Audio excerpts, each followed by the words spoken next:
Hi, I'm Dan from GigaBoots.com. This week, instead of enlightening you about something technical about video games, I'm going to rant about something. Gaming journalism!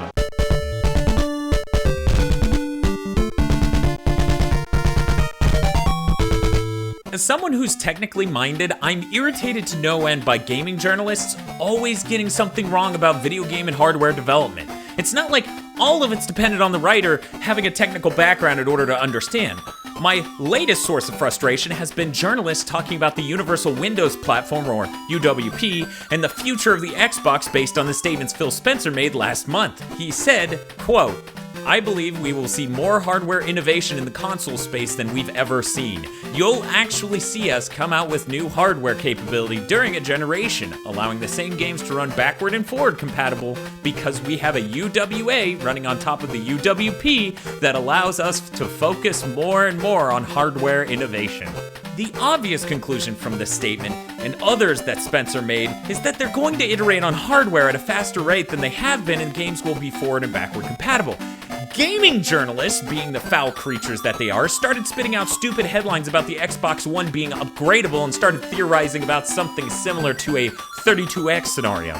After about a week or so of idiotic speculation, Spencer decided to put an end to it by literally saying they aren't going to ship a piece of hardware and a screwdriver to let users upgrade their systems. Even still, after this clarification, no major outlet has put up a headline saying, "Hey, an Xbox 2 might be coming sooner than you think," which would probably get more views than articles alluding to a 32X scenario. Here's another one that's been pissing me off. Game journalists who don't realize the NX is coming out this year.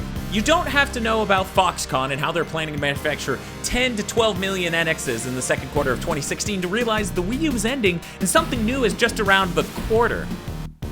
A lot of Nintendo's games last year were lackluster in a way that almost seems rushed. Sure, you had games like Splatoon and Mario Maker in there, but there were others like Mario Tennis Ultra Smash and Animal Crossing Amiibo Festival. The 3DS had a similar drought of content with games like Xenoblade Chronicles 3D, which is a port and not a new offering, and Animal Crossing Happy Home Designer, which is a smaller portion of a full Animal Crossing game stretched out into its own $40 game. Triforce Heroes is also similarly lacking in depth compared to a full Zelda title, so that is quite a few Nintendo titles from last year that were anemic and lacking in content.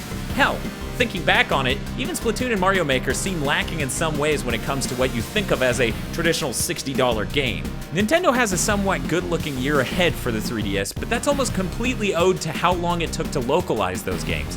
Fire Emblem, Bravely Second, Monster Hunter Generations, and the Dragon Quest games are all set to launch this year. And the reason why is that they came out in Japan last year and localization delayed them until now. Sure, there's Pokemon, but there's also Metroid Prime Federation Force, and you take those two and you put them together and, oh look, where did they go? It's almost like they canceled each other out. This next one has actually been pissing me off more than the other two combined. It's journalists who thought the box that comes with PlayStation VR added graphics hardware to make it run games better. Not only does this thought stem from the obvious bias that consoles are too puny to run real VR. I was originally gonna have Dr. Agro read that line while wearing a wife beater, but it's 2 a.m. and he wasn't available.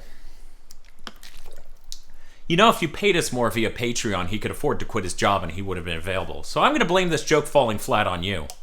Bob, get that out of frame. We're professionals.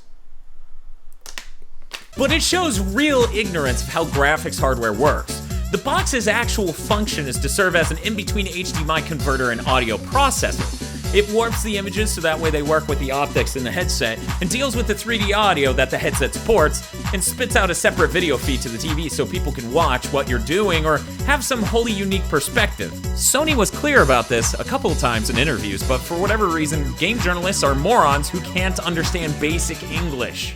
Thanks for watching this episode of The Rant is Go. You can follow me on Twitter. I'm at GigaBoots. Join me next time when I talk about VR, NX, UX, UL, RE, many other combinations of letters that might mean things you don't know. You aren't as technically minded as me, Eric.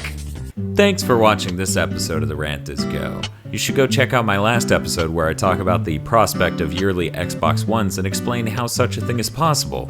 Or you can check out the one before that where I warn you to not buy a brand new GPU right now because you're getting screwed.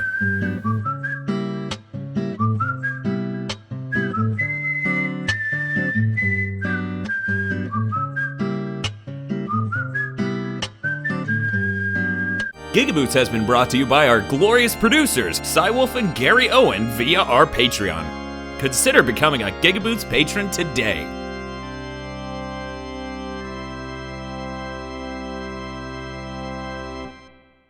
You're not even a real journalism. That's right.